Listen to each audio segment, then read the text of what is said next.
Vamos a uma porção, mais uma porção da palavra de Deus. Eu quero louvar a Deus por esta oportunidade que tenho nesta madrugada de ouvir tantas coisas preciosas, tantas palavras abençoadas e de poder participar também com a minha parcela de cooperação, compartilhando uma palavra. Eu louvo a Deus pela vida do anjo da nossa igreja, pastor Silas Malafaia, pastor Elisete. Louvo a Deus pela vida dos meus pastores dirigentes, pastor Silas Filho, pastora Raquel, pastor Eliel, que está dirigindo a vigília. Eu tenho certeza que Deus vai marcar você.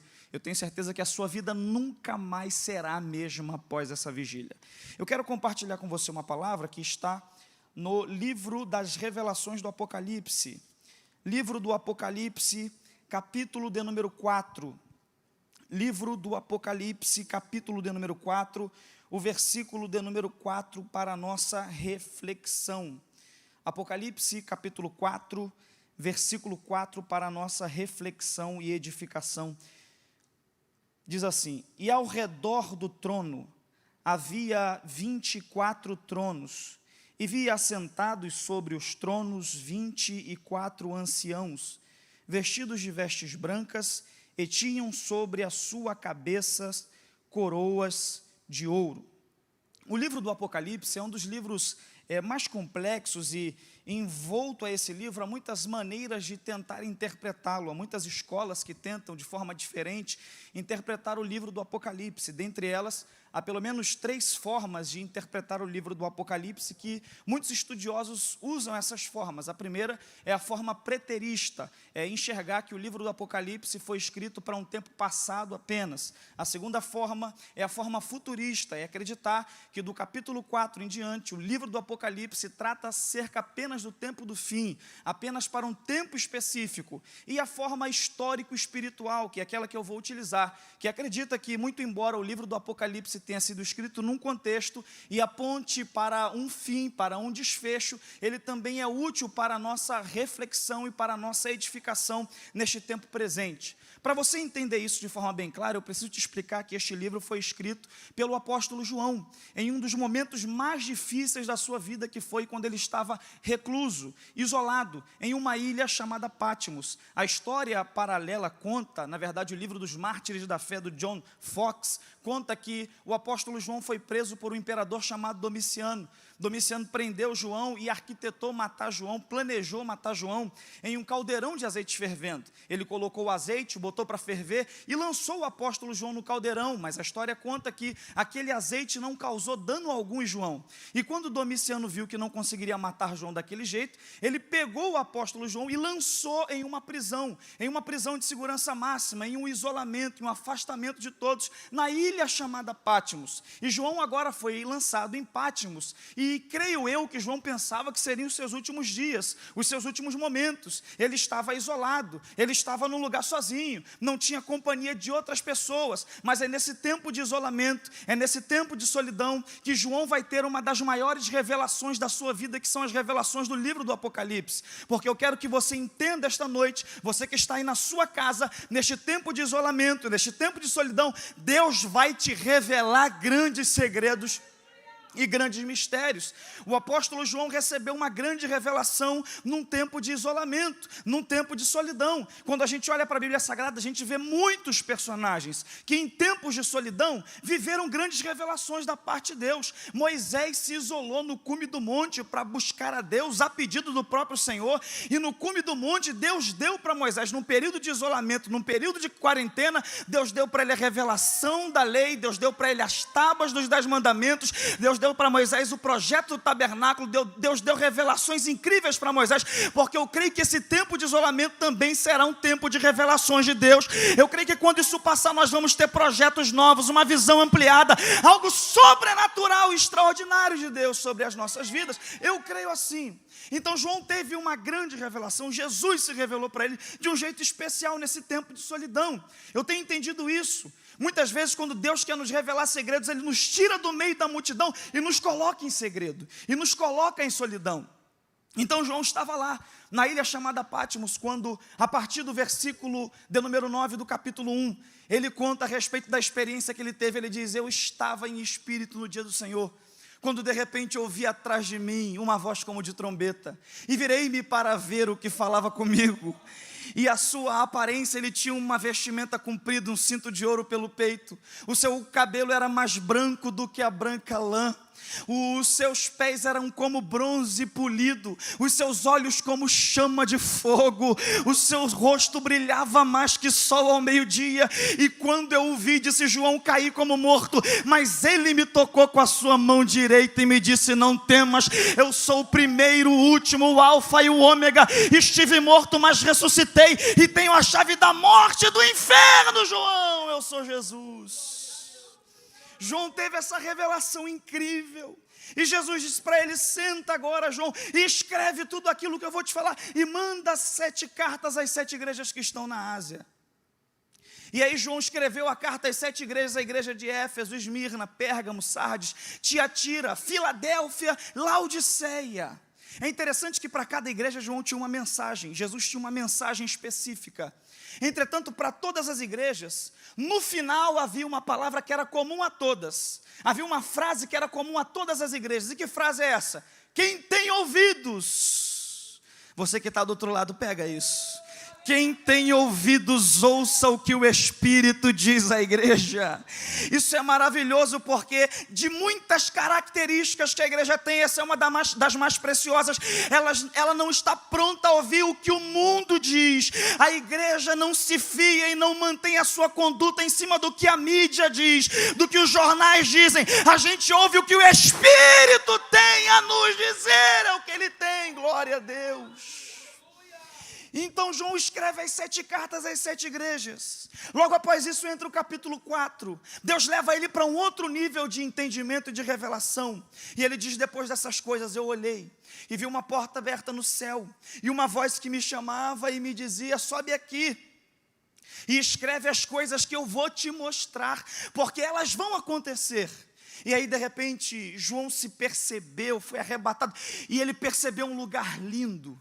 A Bíblia diz que ele olhou e havia um trono muito grande, como semelhança de jaspe, e havia um maravilhoso sentado no trono, e João viu que diante do trono havia vida, diante do trono haviam 24 anciãos, e a Bíblia diz que eles estavam assentados com uma vestimenta branca e uma coroa de ouro sobre suas cabeças. Isso aqui é precioso demais, porque em uma simbologia, esses 24 anciãos representam a igreja em todo o tempo na história.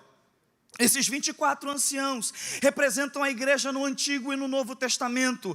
24 é um número da soma de 12, os 12 patriarcas, as 12 tribos com os 12 apóstolos, somando, totalizando 24. Então os 24 anciãos significam os escolhidos, simbolizam os escolhidos ao longo da história. E por que eu estou te explicando isso? É porque a posição que eles estão nos ensina muita coisa, as características que eles têm ensina-nos muita coisa. A primeira coisa que eu quero compartilhar com você é que os anciãos que representam a igreja, os anciãos que representam os escolhidos, não estão desesperados ao redor do trono, eles não estão desesperançosos, eles não estão desacreditando, eles não estão correndo de um lado para o outro, eles estão assentados. E você precisa entender que assentar-se na Bíblia é posição de descanso. João 4, a Bíblia diz, a partir do verso 6, que Jesus caminhou até Sicar e se sentou do lado do poço de Jacó para descansar. Quando a Bíblia diz que os 24 anciãos estavam assentados,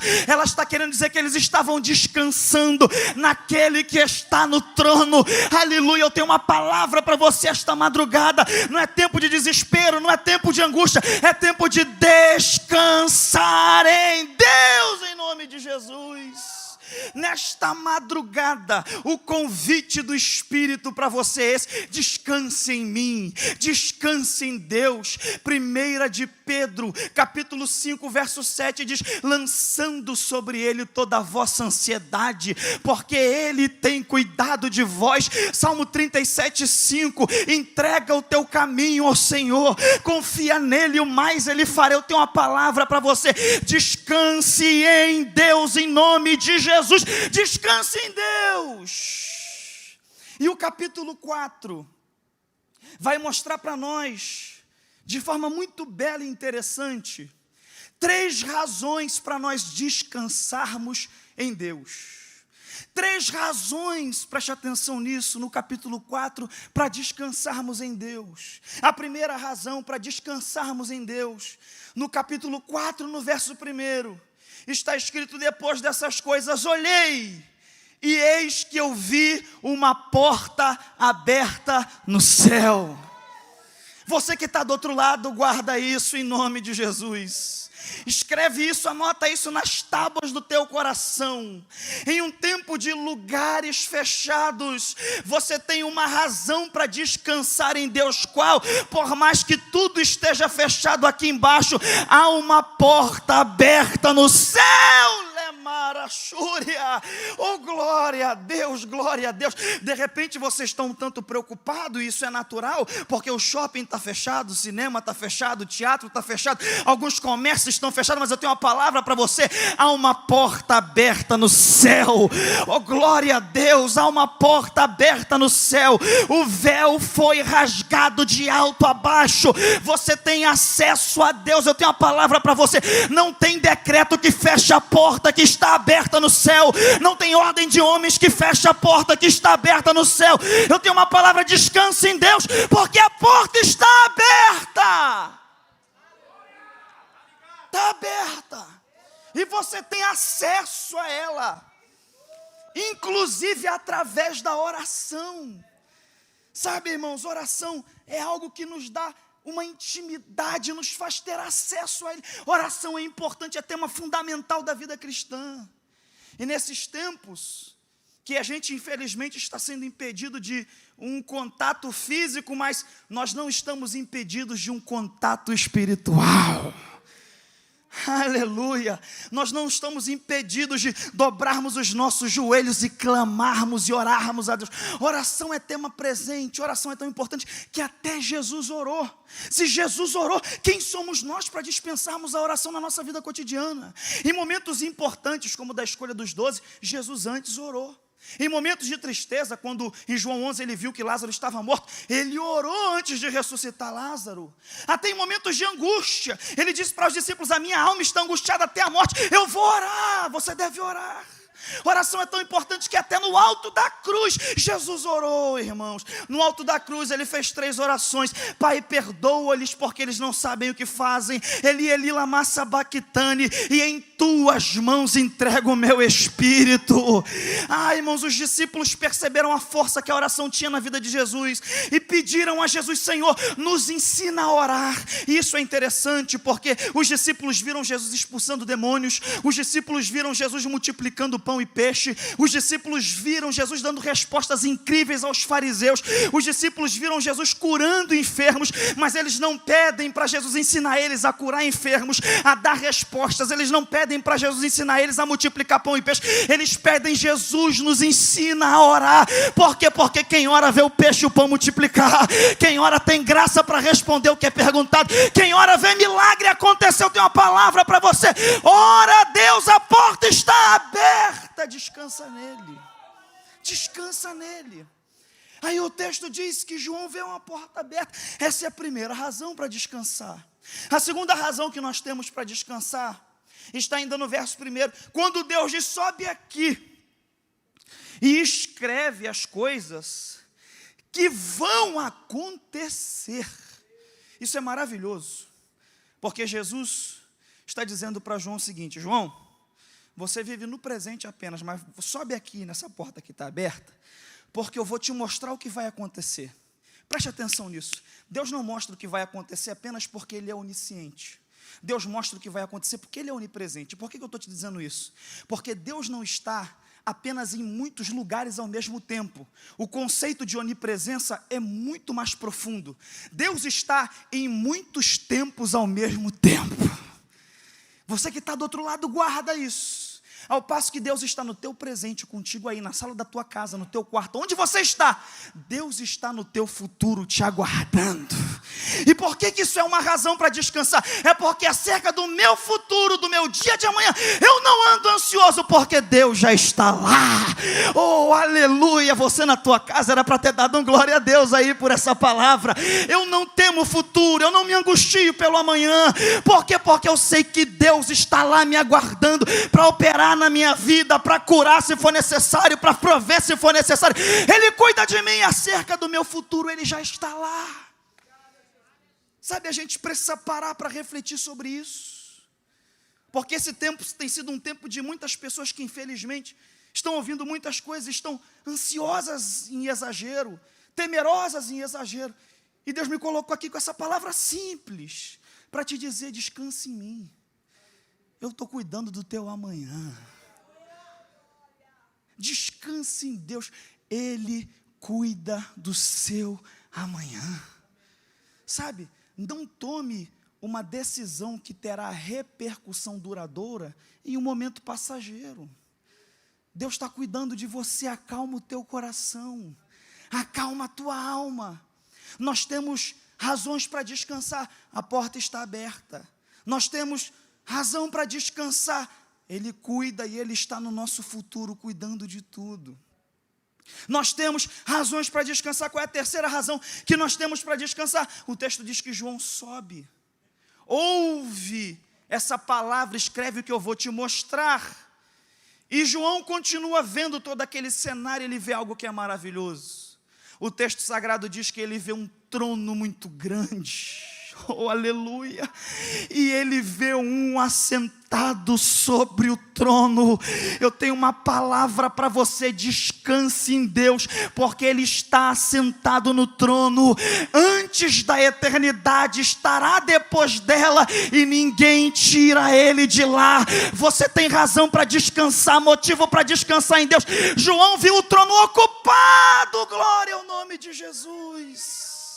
Descanse em Deus, Ele está no trono.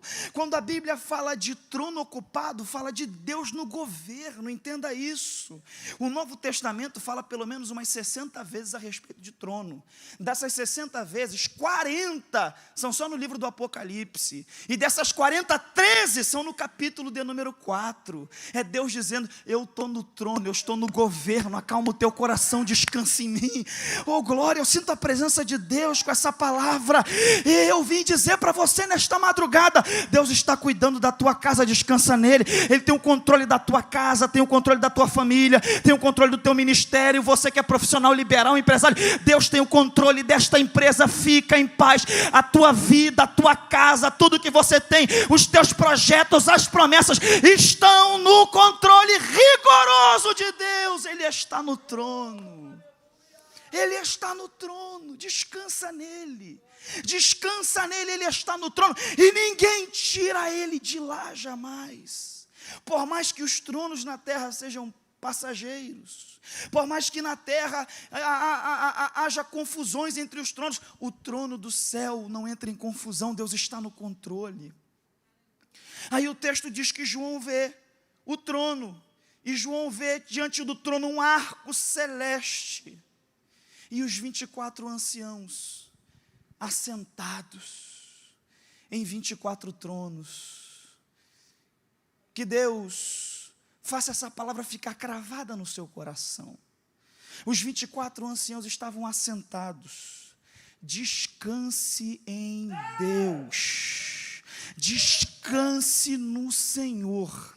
E aqui no capítulo 4, eu já caminho para encerrar, os anciãos só saem da posição de descanso para uma outra posição. No verso 4, eles estão assentados em posição de descanso. A outra posição que eles vão ficar está no verso 10. O texto diz no versículo 10 do capítulo 4: e os 24 anciãos prostravam-se diante daquele que estava assentado no alto e sublime trono. Guarda isso. Os 24 anciãos que representam a igreja, os escolhidos, só saem da posição de descanso para uma outra posição. Qual? A posição de adoração. Irmão, eu vim dizer para você: troque essa ansiedade por adoração, troque essa preocupação por adoração, troque esse medo exagerado por um glória a Deus, por um aleluia, por adoração, por quebrantamento. Se quebrante, adore a Ele em nome de Jesus. Glória a Deus. Quando a gente fala de adoração, tem um personagem que é fantástico sobre isso: Jó. Jó passou por momentos terríveis. Há 2 prestações ele perdeu tudo que ele tinha. Primeiro, ele perdeu os filhos e perdeu os bens. E a segunda prestação, ele perdeu a saúde e ficou ferido de chagas. Passou por momentos terríveis, os amigos desdenhavam dele e o acusavam de coisas que ele não tinha feito. Mas eu gosto de Jó, porque na boca de Jó a gente ouve: Deus me deu, Deus tomou, bendito seja o nome do Senhor. Na boca de Jó a gente ouve: porque eu sei que o meu Redentor vive. Oh, glória a Deus. E no final disso tudo, o desfecho de Jó será o desfecho de muita gente que está em casa me ouvindo agora. Depois que Deus o restaurou, devolveu a ele em dobro tudo que dantes ele possuía. Eu não sei o que você perdeu com isso tudo, mas eu creio que Deus é Deus de restauração. Aleluia. E depois que ele tinha perdido tudo, foi restaurado, ele libera uma frase que é uma frase espetacular. Ele diz: antes eu te conhecia de ouvir falar, mas depois que eu passei tudo isso, mas agora os meus olhos te veem. Essa luta não vai te matar, essa crise não vai te matar, esse momento não vai acabar com você, esse momento vai servir para você ter mais intimidade com Deus, e você vai falar: antes disso tudo, pastor, eu conhecia Deus de ouvir falar, mas no meio desse vendaval eu estou conhecendo Ele de ver, eu estou tendo intimidade, comunhão, me relacionando de forma mais profunda com Ele. Que Deus te abençoe. Que essa palavra fique cravada no seu coração. Descanse em Deus.